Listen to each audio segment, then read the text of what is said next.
They touch me, it's consequences that come with that. I call you next. Hey, Lee, they try to steal our shit. I feel like a lot of people took away the negative from that. That people out here lying is trademark, and I own the trademarks, and it's public record. Like, ain't nobody gotta lie about, bro. Pull up with 20 niggas with ski masks. Like, super hating. Like, Ain't nobody trying to hear you, not no street nigga. But she ain't never paid for not one of my I'm not finna die for this shit. trying to get out. They died the first thing they say For this shit. man, he had potential I to ain't never grow up. touched none of y'all. I ain't never did. I don't owe y'all niggas shit. I don't owe y'all niggas shit. She said, I killed a boy, I'm going to prison. You can out-internet me, but you can't out-business me and out-grind me. Greetings, greetings, greetings. We are here on another episode of Address It. I am here with Victor Martinez from Ward 5, candidate running for this 2023 election. How are you, sir? Very good. Thank you very much for having me. I know Victor Martinez, but if you could just introduce yourself a little bit, Yeah, so I've been on the North Side since I was about 15 years old, graduated from Patrick Henry, so I hope you don't hold that against me. Nah, Yeah, I just know, kidding, man, just I know, kidding. I'm sorry. That's why I was surprised. I was like, oh, he's inviting a Patriot over, huh? This is a good sign. And graduated from there. I've been on the North Side since basically then, and I've lived probably like 10 different places all over the North Side. I have a family here. I'm raising my family here. I have a property here, investment property. My church is here. So I, play, worship, work, all in North Minneapolis. And I have a heart for the city. I have a heart for the community, and that's who I am. I guess why now? Why? The biggest question is, why are you running, and why is now the best time? Well, I ran 2 years ago, and our church, when you live on the North Side, you're accustomed to a certain level of violence. But 2 years ago, it went out of control, and our current council member, got on the stage and started promoting a defund the police movement. Most people on the North Side, most black folks, most minorities, we're against that stuff. We all want better policing, but we don't want to be pushing and demonizing or throwing out the police, especially when you have no plans to replace them. And so people in my church started like, Victor, we out of here. We're done. We can't do this no more. And at that time is where I started asking a lot of questions, started talking to community leaders. I served on the NERC board, which for those that don't know is Minneapolis' largest community organization. We represent basically a third of Ward 5.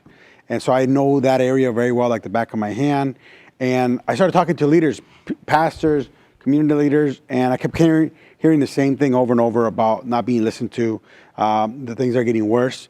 When I was at Patrick Henry, we used to have like 3 or 4 pizza places.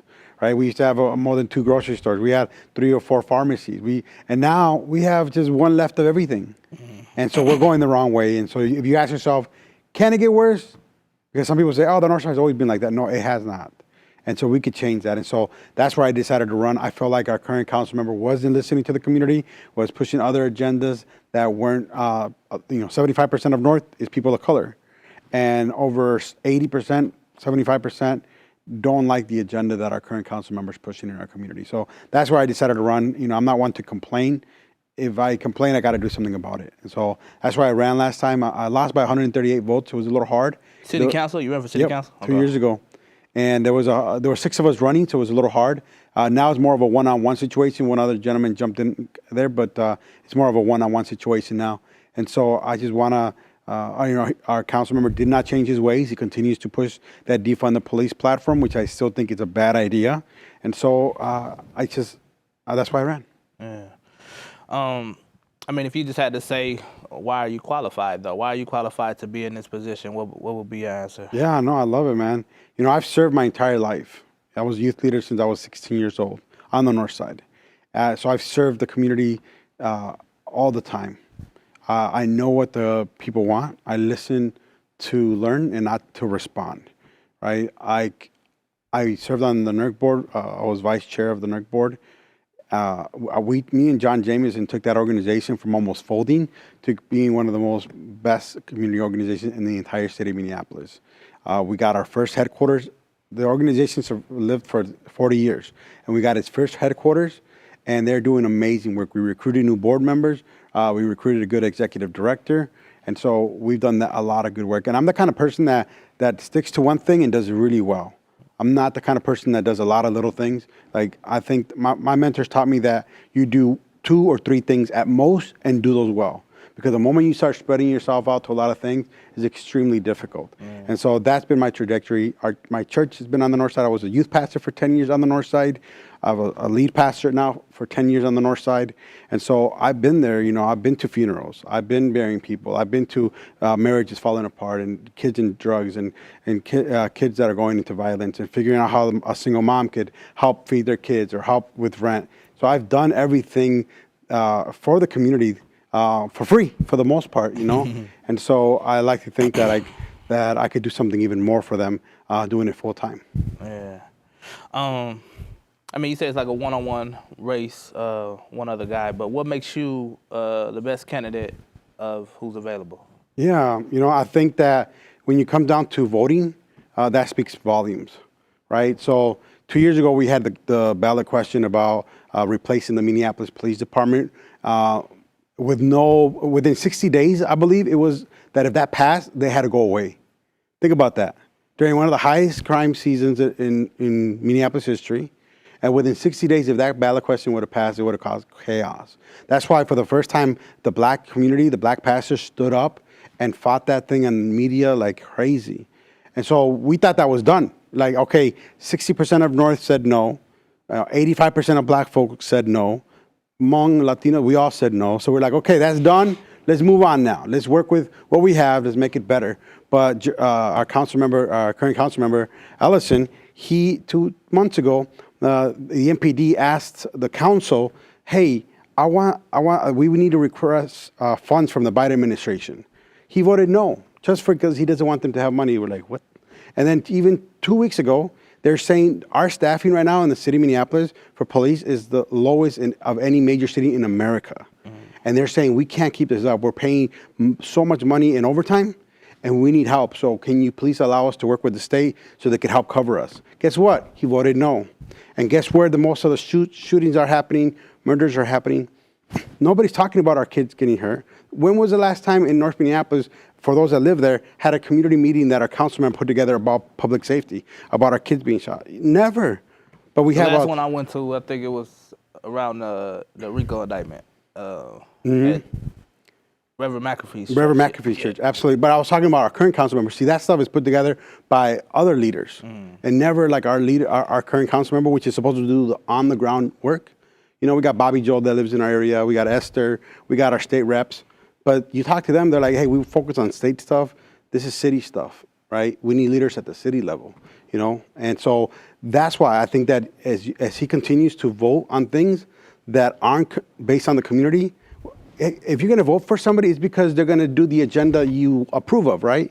But if you continue to do agenda or things that the community doesn't want, that to me, I thought to be a servant leader or an elected official, I grew up thinking like you're supposed to do what the people want. And if you continue to do things that the people do not approve of, that is an F. And so that's why I think that a new opportunity, he's been there 6 years, and he's been given the opportunity. And on top of that, on my website, if you go on there, I made a challenge. He doesn't respond to constituents. I did see that. There's a challenge on there, and today someone actually tried it. They CC me and him, and even the mayor. And I bet I beat both of them responding. I actually tried it. Was that you? I seen it. Okay. I mean, I didn't CC him or anything like that, but I just reached out to you, like, let me see if he responds. I did see that in the ward, the forum, so I definitely tested that, and you within 24 hours I responded, didn't I? Yeah, you did do that. And check that out. I have a family, 3 kids underneath 11. I have a demanding wife. I have a home. I have a church. I have a full-time job, and I can still do this thing. I've been putting 30 hours a week doing this work for the community, and I'm serious about it. I put it out there, and that's why I think I'm qualified to do this work. Yeah. You talk about not defunding the police. So I guess what's some of your ideas on bringing that accountability? Bringing that. You said we're the lowest. We're one of the lowest cities, biggest cities, our population of police. So what is your idea on getting recruiting? Well, I've done it. I even before I ran for office, I recruited 2 officers, And that was before I thought about public office, because I think it's just a natural thing. You want to recruit from the people that are in the community, and being an officer is a pretty darn good paying job, right? And so we're better to get young people to get good paying jobs than right here in city of Minneapolis, right? So we have to recruit. We have to recruit out of our churches. We have to recruit out of high school. We got to do that. That's number one. Number two is that we got to change the attitude at City Hall. Are we still talking about the police being our enemy? Is that conversation? Or can we start talking about, let's do this together now? Right? Let's, I believe that as a city, we're either going to fall together or we're going to rise together. And so the attitude at City Hall needs to change. It can't be no more about, I just don't like them and I don't want to give them money. It can't be about that. It's like, how do we make what we give right now, utilize it even better to make sure that staffing is good and that we're recruiting good? So, I mean, what would that funding go to, though? What would it go specifically Well, 90% of the funding is staff, So it's not, people make it sound like we're buying tanks and we're buying riot gear. That's all dumb. That's not true. 90%, 95%, even Chief Arredondo was frustrated talking to the council when he was a chief. Like, you guys think I'm just wasting money on some dumb stuff? No, we're spending 95% of our money on staff. That's where the money goes. And so when we ask, where is it going to? Or what, you don't want them to buy a bulletproof vest? Or what, you don't want them to buy a gun? You don't want them to buy shoes for their officers? You don't want them to buy a car? What is it that people are talking about? Because I've heard that at the door, but that really comes from a place of lack of understanding. But I mean, even like people question the amount of training, the level of qualified trainers to be training these people to be making these huge mistakes and just the traumas that they occur. So I guess, would money go towards something like that, or? So, yes, I think that training is obviously important. And even lawyers go through the training about how not to discriminate against people. But here's the reality. If you don't change the culture, if you don't change what's happening in an officer's mind and the community, all that training can go to the side, right? So what I believe is we got to change the culture. We got to change the heart. So I have a plan called the Fuzion Zone, where this has been implemented in Juarez, Mexico, where it was one of the most dangerous cities in the world at one point. They did two things to rebuild trust in the officers and the community. So number one, they created these fusion zones where it created places for officers to take a break, use the bathroom, eat their lunch within community spaces, churches, businesses, whatever it may be. Because as they do that, they build relationship with those that own those properties or hang out in those areas. And then number two, they had community leaders come into roll call and share with the community, share with those officers encouragement, but also let those officers build a relationship with them in the community. So over time, guess what that does? You get all the community members that know the officers by name. And Would you call it fusion? I call them Fuzion Zone. Fuzion Zone? Yeah. If you come up with a better idea, of naming it, I'll take it, But that's what I call it. And that's what I think we need to head towards. We need to change the heart, because I believe that what a lot of stuff we're doing is lipstick on a pig. You ever put lipstick on a pig? No. Trying to make a pig look cute? They're not going to look cute, I guess, what would you say that is working in Ward 5 right now? A lot of times we focus on the issues but what would you say is going correct? I think that enough leaders are kind of fed up with the situation we're having, and they're starting to work together a little bit, and there's always going to be tension when you start working together, and that's good tension. 21 Days of Peace came together with the faith community, a Muslim community, a Christian. They came together for the first time in a long time. Like, that's a good sign, right? One of the church bought a gas station that was a trouble spot. Now that gas station is one of the coolest, gas stations in the area. That's the only one I go stop at now, right? Like, so there's things like that happening, and it's about empowering the community to do it. Government can't do everything for us, but government can empower us and give us the resources so we can make it happen for ourselves. In your opinion, what is the most important qualities of a leader? I think, number one, I think it's got to be honesty. I'm not a typical politician. I'm a pastor by trade, and all we do is just tell the truth. And oftentimes people don't like it, right? But I'm not a politician that can run around in circles and give you a whole speech and never really tell you anything, right? So I think you have to be honest with the people. Hey, if you don't really care what they think, when they ask our Councilmember Allison, they asked him, hey, what do you think about most of the community doesn't agree with this? What do you think about? You know what he said? He said, sometimes you have to be, and I quote, ahead of your constituency. You're saying that you know better than everybody else, and you just got to lead them the right way. Right? That's not what an elected official is, the community comes together and brings a leader to lead them the way they want you to go. So I think you have to be honest, number one. And number two, you got to work your butt off. I mean, if you know, you get paid really well to do the job. $100,000 a year, you get 2 staff people. I mean, you better take care of your people real well with that kind of budget. Do you think sometimes people don't know what they need, though, as far as the community members? You know what? Your job as a politician is to figure out what they want and how that translates into policy. So if someone's saying, oh, man, I'm angry at the police, I don't like the police, you can't just say, oh, okay, then let's get rid of them. That doesn't equal. You got to say, what do you want? Oh, man, they don't talk to me. They treat me hard. Okay, their attitude, they're not being good to the citizens. And so you figure out what they're trying to say, and you do that. You don't just jump from like, oh, I don't like the police, just get rid of them. It's just a big jump. That doesn't make sense. And so, for example, the liquor store. We've been trying to get rid of that liquor store for a long time over on Broadway and Lindale. Everybody knows about it. And nobody does anything about it, right? And so then the community comes together, and last week they had a meeting to renew their license. How in the world are we even considering renewing their license? When you've had the entire community come out, you've had multiple murders there over 20 years, and you still don't get it. Shut it down. Yeah. I mean, I guess what keeps that type of stuff open, though, in your Lack of leadership. Lack of guts, right? Because from what I've heard from the city is like, oh, legally, we got to figure out the legal ramifications. In other words, they don't want to be sued.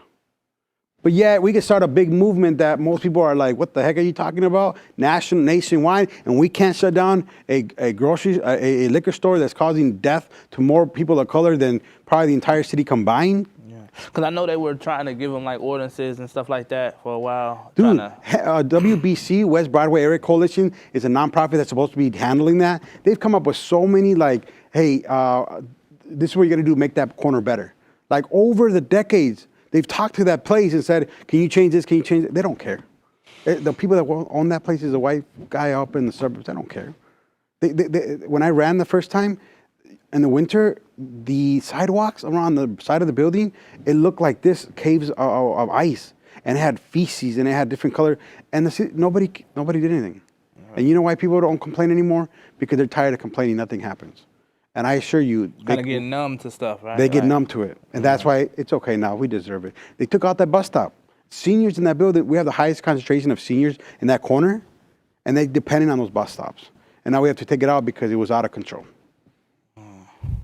So I guess, how would you approach budgeting and stuff like that for city services and programs? Oh man, now you're trying to get into some real heavy stuff, huh? Budgeting is not sexy. It's not cool. And here's what's happening. The last 3-4 years, our property taxes have gone up so much. And guess what? The number one group of people is hurting? Seniors.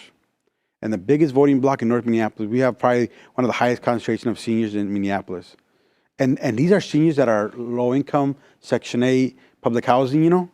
And so they can't own their homes anymore. Homewood, I don't know if you're familiar, it used to have a lot of black families. They're down to a handful of them now. And they're all senior retired folks there. So as you raise a property, guess whose houses are being raised most on the north side? Their houses. You're pushing out the people of color that are still here because your property taxes used to be $2,000. Now they're $3,000, $3,500. And if you're on a fixed income, that's medicine and food.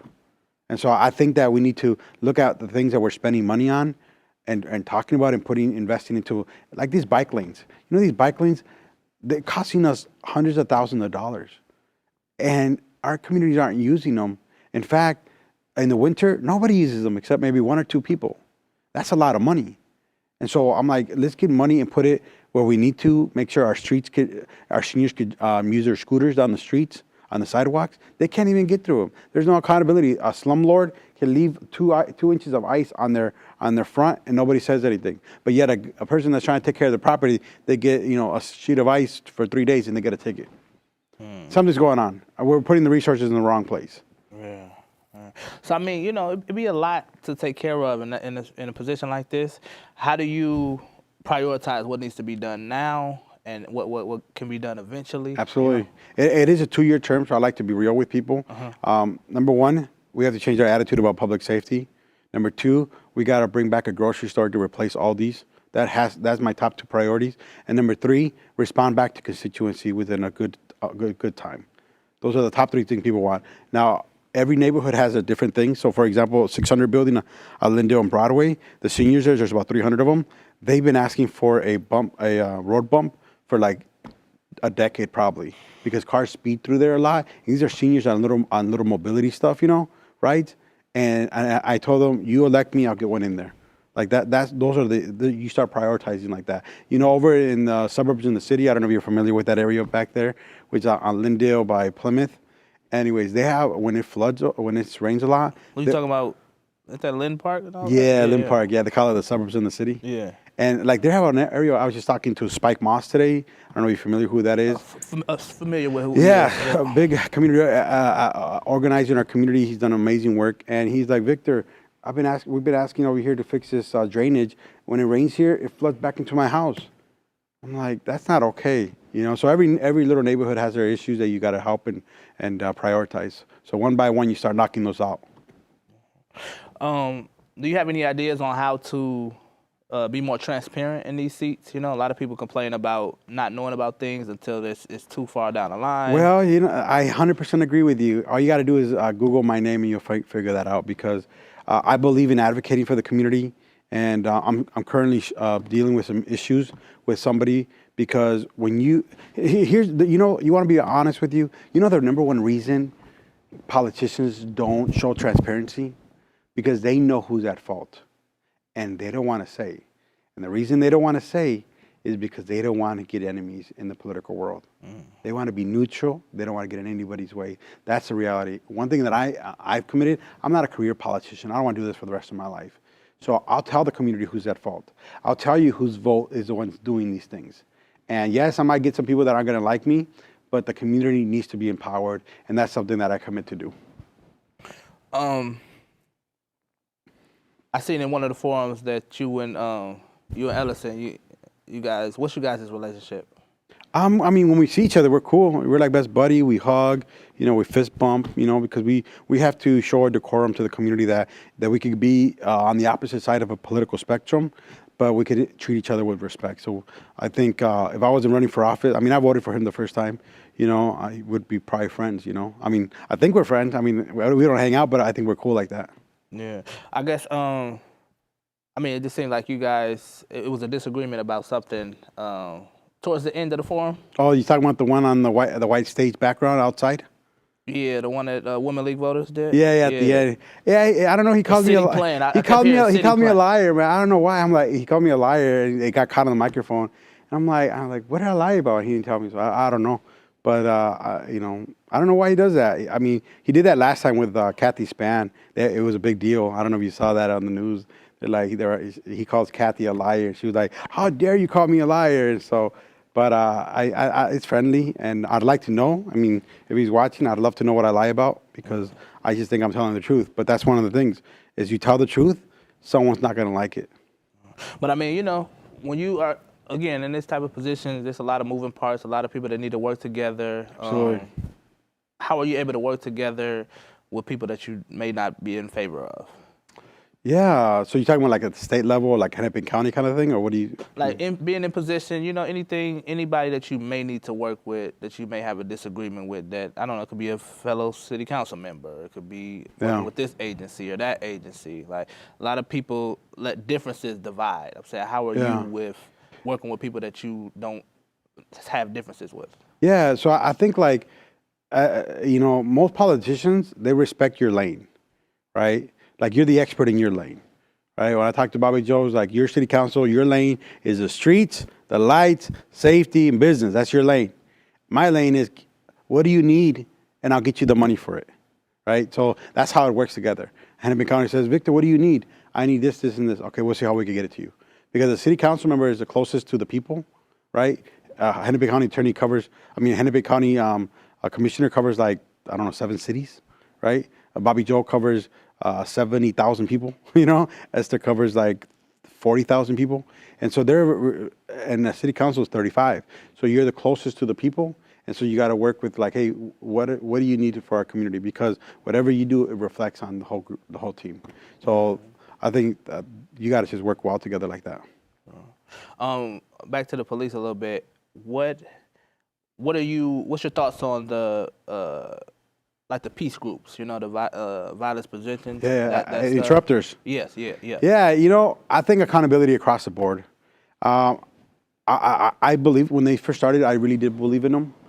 I'm struggling right now because there was an incident at North Commons Pool, and I had my family there, and there was an interrupter there, and this young man was getting aggressive with one of the staff, and the interrupter was kind of in between them, kind of like he wasn't assessing the situation very well. He was just kind of standing there, and the young man punched the other young man, a staff person, and then the interrupter, all he did was push him away. You know, walked away like, hey, F you, I'm gonna come back, blah, blah, blah, right? And they left, his group left, and they were outside in a car talking, and all of a sudden 10 other interrupters showed up.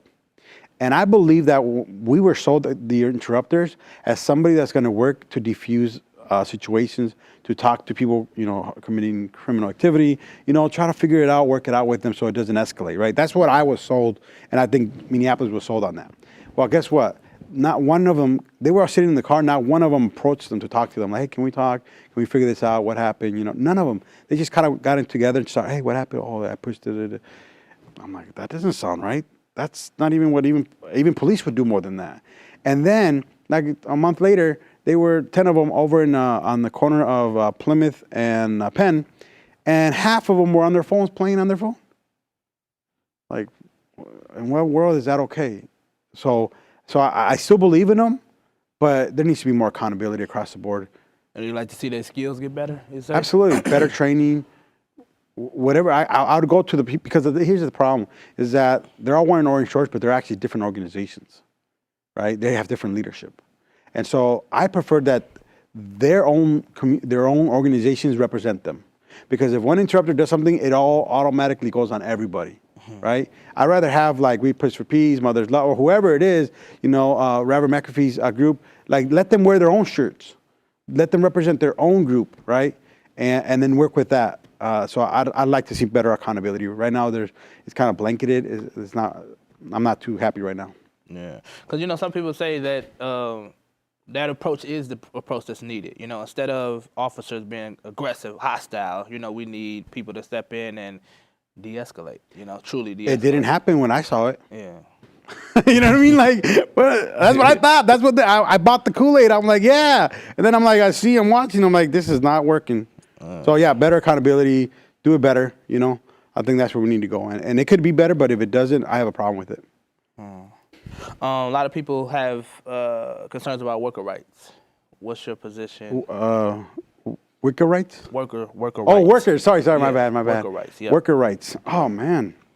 You talking about like unions, right? You talking about unions? Yep, rights protected by. You know what? I think Minneapolis does a really good job taking care of workers. You know, they did the $15 minimum wage hike. You know, they're negotiating with all the unions to make sure good pay. My issue is like the unions get a lot of good money, okay, and and it should be a place where people of color could get jobs. But sometimes the unions are a little racist, you know? And so I'd rather fight that a little bit. Like, hey, how do we make our people want to be in those jobs? Because I've had, in my own community, Latino community, I've had them like, hey, go do the trades, building and trades. And they tell me, Victor, they're so racist. They make fun of you. They say, call you, you know, all racist names. And they act like they're joking. But over time, it gets to you, you know? And so I'm like, that's not okay. So that's something I would like to look at. I mean, we like to inform. That's our whole goal, is to inform the uninformed about voting and you know, any ranked versus choice, when you can vote, how long you can register up until. What do you think that people need to know that most people don't know about the political process? Yeah, I think the North Side needs to know that right now they don't know, but now if you have a felony on your record, you can, and you're out of incarceration, you can now vote. So we all have family or friends that are in that situation. I mean, as soon as you get released, or is that off of? Yep, as soon as you get released out of the incarceration, I mean, you're in the community, you can go vote now. I have two neighbors of mine that are in that exact, they're like, I've never voted because I've had a felony my entire life. Like, well, now you can go vote. I'm your first person. So I'm trying to take them down there And so we all have family. We got to take them to vote. That's one of the things. Number two is that you could register the same day you vote. If you're not registered, if you're not voting, you just bring your ID with your address, and you could vote right there and then. All the way up until the last day, Right into the last day. Yep. And this is going to be a very low turnout year. There's no mayor race, no park board, no school board, no ballot questions. So it's going to be probably historically one of the worst elections in the history of Ward 5. And so my fight is, that's why I'm doing this, because we need to talk about it more so people could know that there's an election coming. You know, I'm still calling people right now. They have no idea there's an election, and it's only, 3.5 weeks left? Yeah, no, for sure. Talk about ranked choice voting a little bit. I think that's new. Yep. And how does that work? Yeah, so the way it works, in my race, there's three people running, me and Jeremiah and then one other guy. But in another race, let's say there's like, last time we ran, it was like 6 of us, okay? So what happens is that they do 3 rounds. The first round is all the ones that had the least amount of candidates.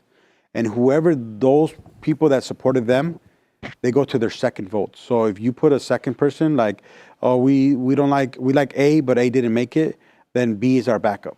And so then your vote goes to the B. And then the second round is whoever is the weakest to leave the top 2. And it kind of repeats over and over. It kind of replaces primaries in the city, whereas like you vote for your top 2, and then those top 2 you vote for them 2 only, you know. And so it's a little confusing. And you know what? It just sucks. And I'll bring this up to the city because the lettering is so small. Bro, there's only one question. There's only one race. There's this big paper and real tiny letters. And so our seniors struggle to see the dots. You can't even see. They look all squished together. And so, like for our campaign, we put out sample ballots so you know how to vote if you're supporting me, you know, and how to. So it's a sad situation because our seniors are the biggest voting bloc. But reading that paper is a bit of a struggle right now. So if you have parents that are seniors, go with them, help them read it. You know, if they need help. I miss asking this. What about the people who are like in the county, in the Hennepin County or in the county jails? Oh, that haven't been charged? Are they? Yeah, they can't, as long as they don't have a felony. The moment you have a felony and you're incarcerated, you can't vote. So if you just pending, waiting on court, and you don't have a felony yet, are you still eligible to vote? So I'm not a lawyer. I'll say that. I'm not a lawyer. That's a good legal question. So our attorney general lives in our ward, you know, Keith Allison, and so that'll be a good question for him because he's the one that kind of upholds the law there. But I'm not sure. I want to be honest with you. I don't want to get anybody in trouble either, you know. Yeah. And so I just know that as long as you're out and or if you don't have a felony yet, then those are the issues. Yeah. I don't know if there's anything you want to address or anything you want to. No, I'm thankful for this opportunity. The contrast of this election is pretty simple. Okay, public safety. My approach is work together, bring it together as a community. My opponent's position is no, let's just get less of them, less officers, and give it somewhere else. We've lost over 100 jobs on the north side in the last 7 months. Nobody's doing anything about it, including our current council member. One of the things is you're supposed to recruit, bring in jobs, bring in businesses. Nothing's happening. My commitment is I'll bring us a grocery store within my first term, right? If I don't, don't vote for me anymore because I really feel that confident I can make it happen. Number 3 is good constituent services. Sometimes people on the north side, they just need someone to know. They want to know that someone's listening to them. And so that's why I put that challenge on my website. Like, try me. Test it out. You'll see for yourself how serious I am. Yeah. What about, like, I mean, personally, dealing with people, you know, they may be able to get with you before they elected, but then after they're elected, it's like a disconnect. You know, what's your thoughts around that, you know? Yeah, if I get elected and all of a sudden I'm just like a current council member just doesn't respond, don't vote for me again.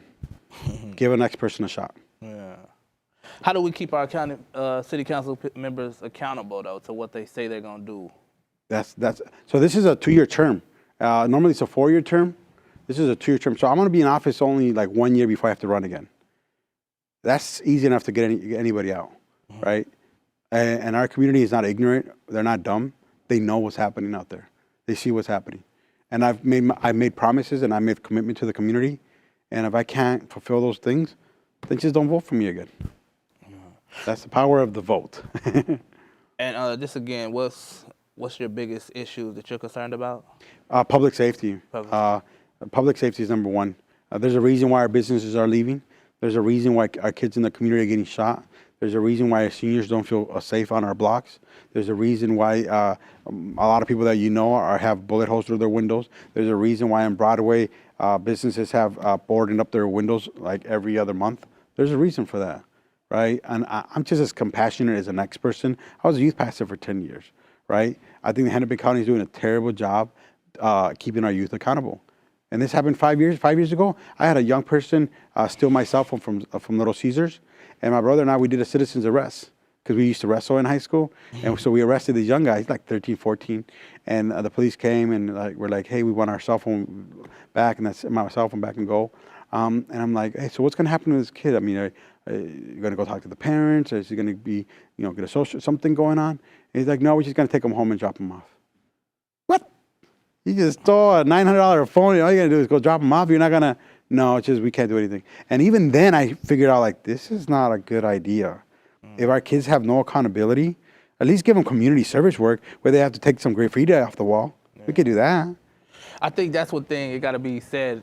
It has to be a consensus around what to do because sometimes it's you throwing just a youth into the system, yep. And then that's criticized, like how he's in the system now, you hear about that type of stuff that go into adult years with you, all from a minor kid mistake, that just follows you with probation, with, yep. that well, I mean, stuff. We have a law where if you're underage, that gets sealed anyways. So there's already mechanisms for that, right? The problem is that if you allow young kids to do whatever they want, and the moment they turn 18, they get hit in the face real hard. One of my wife's sister, I won't say her name on here, and if she says I'm sorry, but she used to be, really rebellious, yelling at her mom. Police would be called, that kind of stuff. She turned 18, and she was in a place, a temporary place, and she tried to push the staff, and guess what the staff did? They tasered her. And after that moment, she even tells me, after that moment, her life changed. She no longer treated people with violence. But they waited until they're 18 to figure that out. And by that time, they wasted a lot of their life. Well, no, I appreciate you. Anytime, like I said, that somebody can come out and be transparent, let us be a part of their journey. Let us know. Let us pick their brain, So we always appreciate it. So I appreciate you showing up. Thank you for having me. And I really respect what you're doing, man. And I went on your website and I'm like, wow, this guy's doing some good stuff. Yeah. So keep on, man. Keep doing it. The naysayers, once you start rising, the naysayers will come out. Don't worry about it. You keep real because what you're doing, we need it. This is not about demonizing one person or another. We're here to debate. We're here to say why my ideas should be better. And the community should be hearing this because they ultimately have to make the decision. And so please keep doing this, man. Thank you for this opportunity. No problem. Appreciate it. Can you let them know, just your platforms, where to find you? Yep. So you can go to my website, www.victor4citycouncil.com. Victor4citycouncil.com. All my contact information is on there as well.